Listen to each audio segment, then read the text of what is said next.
Sirene roket tanda serangan udara terdengar meraung-raung di Yerusalem dan Tel Aviv di kota besar Israel tanggal 16 Oktober.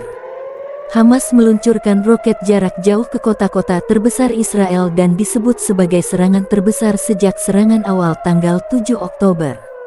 Beberapa ledakan keras terdengar di area tersebut, namun belum ada laporan mengenai korban cedera atau kerusakan. Bersamaan dengan ledakan ini, Brigade Omar Al-Qassam sayap militer Hamas mengklaim bertanggung jawab atas serangan ini. Peluncuran roket-roket tersebut bersamaan dengan sidang anggota parlemen Knesset di Jerusalem. Serangan membuat anggota parlemen sempat berlarian ke tempat perlindungan. Di media sosial, beredar rekaman Perdana Menteri Israel Benjamin Netanyahu bersama anggota parlemen Knesset berada di shelter menunggu kondisi aman. Israel mendapat pelajaran berharga dari serangan teror Hamas. Dalam pidatonya di Knesset, Perdana Menteri Israel Benjamin Netanyahu mengatakan Israel telah mulai belajar dari kegagalan yang menyebabkan infiltrasi mematikan Hamas tanggal 7 Oktober lalu. Alasan terjadinya bencana akan diselidiki dan kami sudah mulai menarik kesimpulan, kata Netanyahu tanggal 16 Oktober.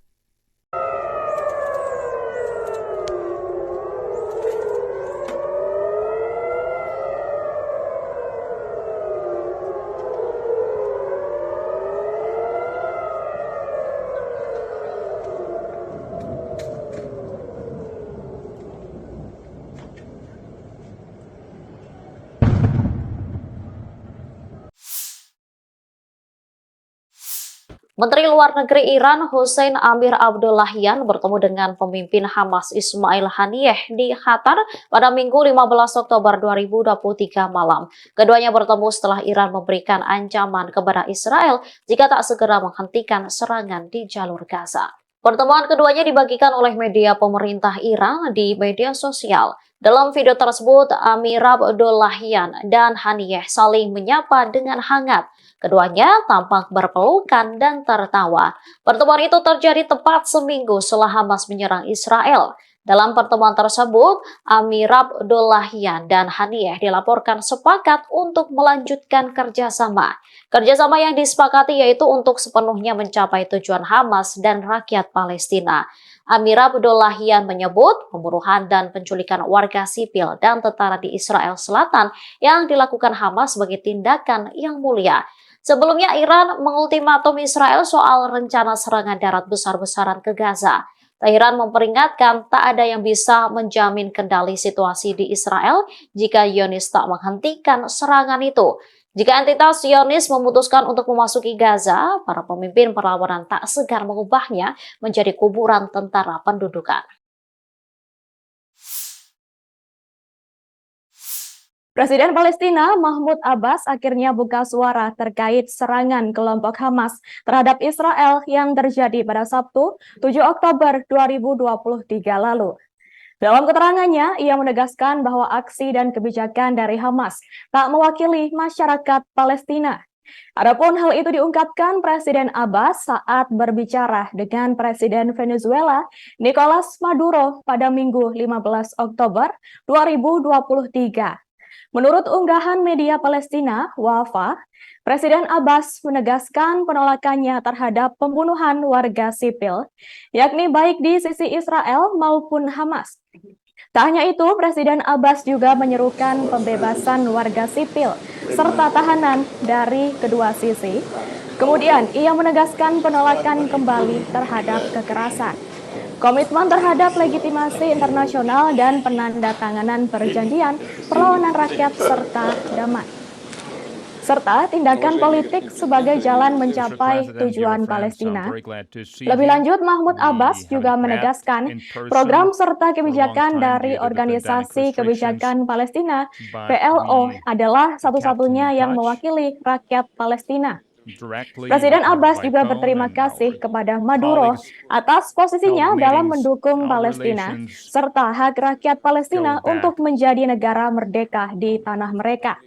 Kemudian ia juga berterima kasih atas peran bertanggung jawab dan komitmen Venezuela kepada hukum internasional di forum internasional. Adapun diketahui, Maduro sendiri memutuskan untuk mengirim bantuan kemanusiaan ke Gaza dan menyerukan agar tercapainya perdamaian serta keamanan di wilayah tersebut.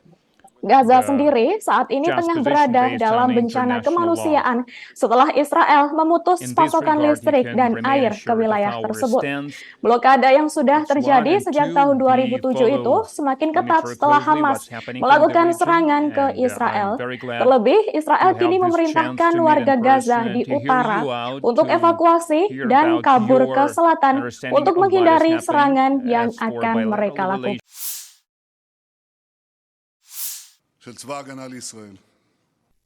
Menyerukan dunia agar bersatu untuk mengalahkan Hamas, Netanyahu mengeluarkan peringatan keras kepada kelompok teror Hizbullah di Lebanon dan Iran.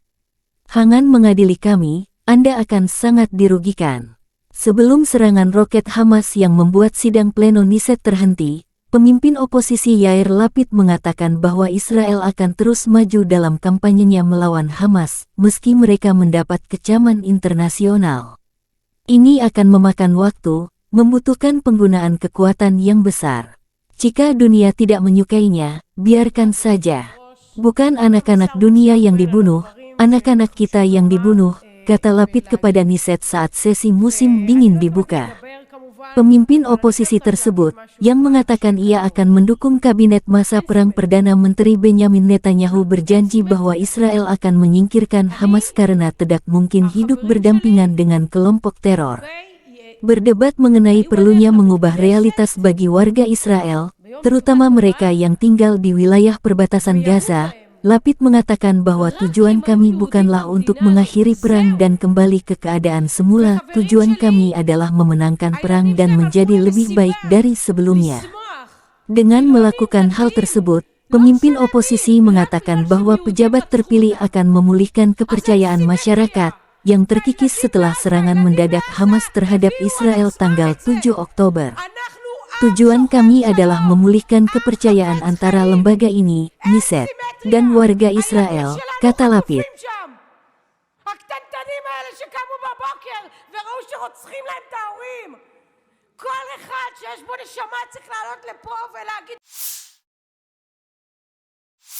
Konflik Israel dan Hamas kini melebar hingga Suriah. Kementerian Pertahanan Suriah menyebut jika serangan udara Israel pada Sabtu 14 Oktober 2023 telah menargetkan Bandara Internasional Aleppo. Kemenhan Suriah menyebut serangan tersebut dilancarkan pada pukul 23.35 waktu setempat. Serangan udara Israel tersebut disebut diluncurkan dari arah Laut Mediterania sebelah barat Latakia. Alhasil, Bandara Internasional Aleppo tak dapat beroperasi setelah terkena serangan. Serangan itu terjadi segera setelah 2 roket ditembakkan dari Suriah ke dataran tinggi Golan yang dikuasai Israel. Pada Kamis 12 Oktober, militer Suriah juga sebelumnya telah melaporkan serangan rudal bersamaan yang dilakukan oleh Israel terhadap bandara di Aleppo dan ibu kota Suriah, Damaskus. Duta Besar Israel untuk Jerman, Ron Prosor, merespon soal serangan itu.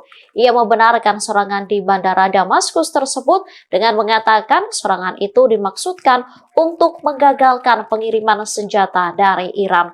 Serangan di Aleppo dan Damaskus terjadi sehari sebelum perjalanan Menteri Luar Negeri Iran ke Suriah untuk melakukan pembicaraan mengenai konflik Israel-Gaza. China memberikan kritikan pedas soal serangan Israel ke Palestina pada Minggu 15 Oktober 2023. Menurut Menteri Luar Negeri China, Wang Yi, Israel menggunakan dalih pembelaan diri untuk melakukan penindasan kepada Palestina. Dilansir dari kontan.co.id, pernyataan tersebut disampaikan Wang melalui telepon kepada rekannya dari Arab Saudi, Pangeran Faisal bin Farhan. Menurut Wang Yi, serangan Israel di Gaza telah melampaui batas pembelaan diri. Oleh karena itu, China meminta pemerintah Israel untuk menghentikan hukuman kolektif terhadap rakyat Gaza.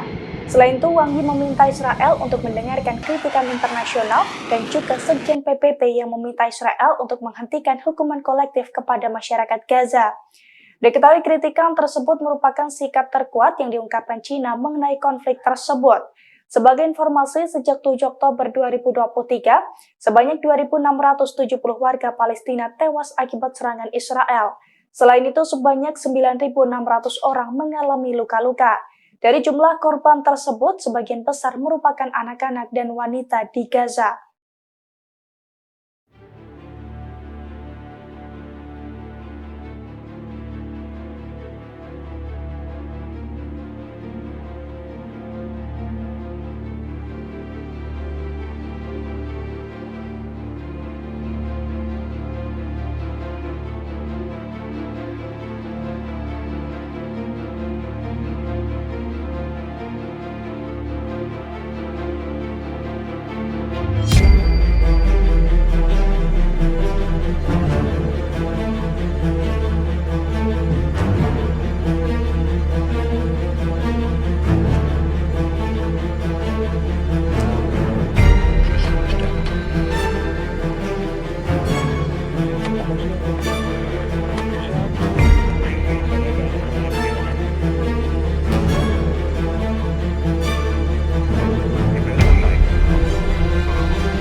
Kelompok Hamas mendadak melakukan perlawanan kepada Israel dengan melibatkan ribuan senjata ampuh sejak Sabtu 7 Oktober 2023. Sontak saja sumber pasokan persenjataan dalam jumlah besar yang dilakukan Hamas itu banyak dipertanyakan. Pasalnya Hamas sendiri memiliki cara cerdik dalam mengumpulkan senjata untuk menyerang Israel.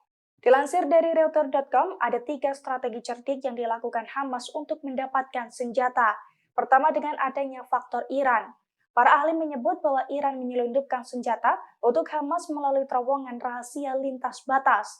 Dalam penyelundupan tersebut, Hamas disebut memperoleh rudal balistik yang lebih canggih. Kemudian strategi kedua, Hamas melakukan daur ulang. Untuk mendaur ulang ini, Hamas mendapatkan pelatihan hampir 2 dekade dari Korps Garda Revolusi Islam Iran, sebuah cabang militer Iran. Dari sana mereka mendaur ulang amunisi Israel yang tidak meledak untuk dijadikan bahan peledak. Kemudian yang terakhir, menurut analis Angkatan Udara Amerika Serikat, Hamas memiliki perencanaan yang matang. Hal itu terlihat dari keputusan Hamas untuk menembakkan amunisi sebanyak yang mereka lakukan pada hari Sabtu dalam jangka waktu yang singkat.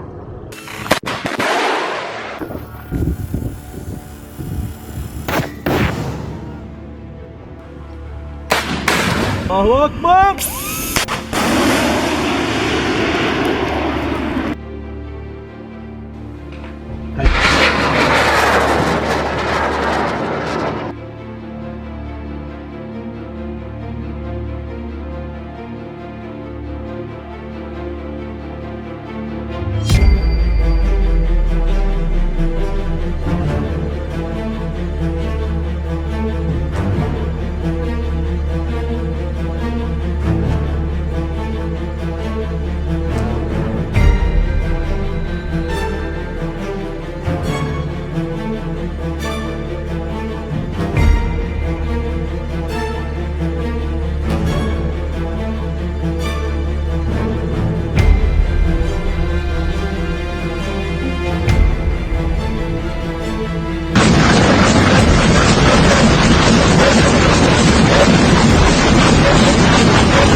In this moment of tragedy, I want to say to them and to the world and to terrorists everywhere that the United States stands with Presiden Joe Biden menyebut pasukan Amerika Serikat tidak perlu dikerahkan ke Israel dalam melawan militan Hamas di Gaza. Pasalnya Israel, kata Biden, memiliki salah satu kekuatan tempur terbaik di negaranya. Demikian disampaikan Joe Biden dalam wawancaranya pada Minggu 15 Oktober 2023. Biden mengatakan bahwa Amerika Serikat akan mendukung Israel dengan memberikan semua yang mereka butuhkan. Sebelumnya, hal serupa juga disampaikan oleh juru bicara Dewan Keamanan Nasional Gedung Putih John Kirby. Dalam wawancaranya, Kirby mengatakan Amerika Serikat tidak memiliki rencana atau niat untuk menempatkan pasukan di lapangan untuk berperang dalam pertempuran Israel dan Hamas. Meski demikian, ia tidak mengesampingkan kemungkinan menggunakan pasukan untuk menyelamatkan warga Amerika Serikat yang disandra Hamas. Sebagaimana diketahui, Pentagon telah mengirimkan 2 kapal induk ke Israel setelah Hamas melakukan serangan akhir pekan lalu. Hal ini menandakan bahwa komitmen kuat Amerika Serikat terhadap keamanan Israel. Selain itu, kapal-kapal tersebut juga untuk menghalangi pihak yang berupaya meningkatkan perang Hamas dan Israel.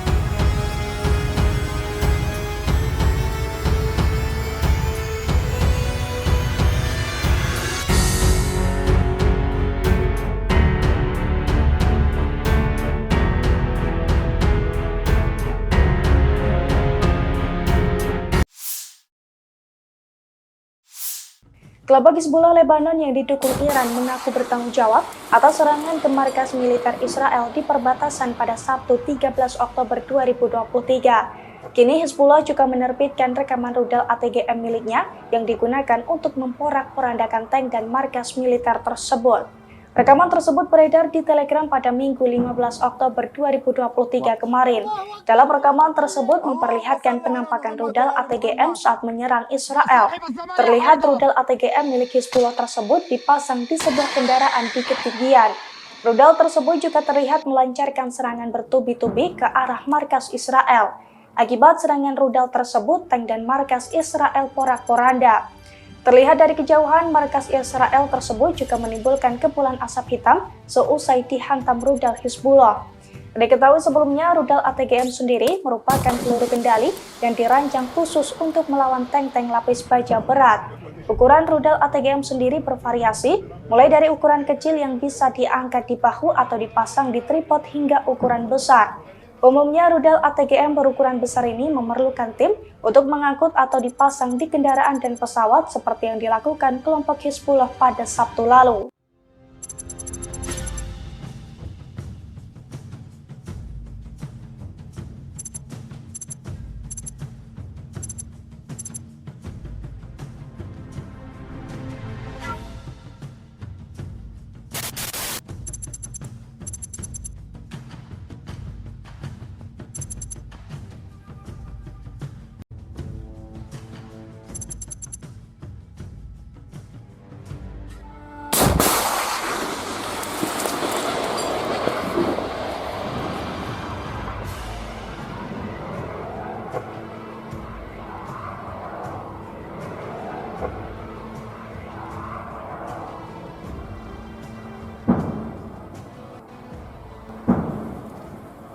وحش. الله اكبر 100%. اللهم صل على محمد وآل محمد. يا صاحب الزمان يا حيدر.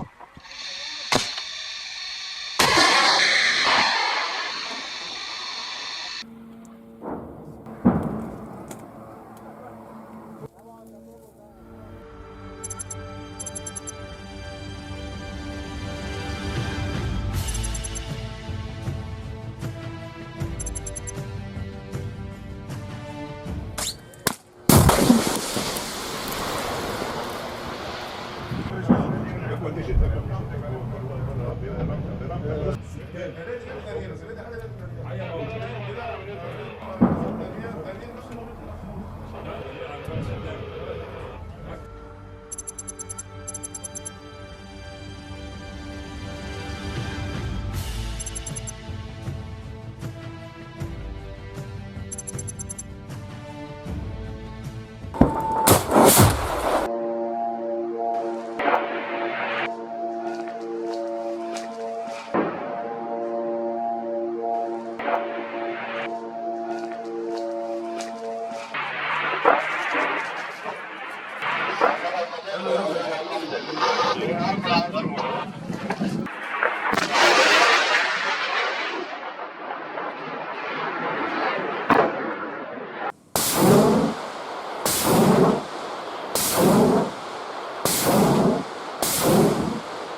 الساعة الثانية بعد منتصف الليل.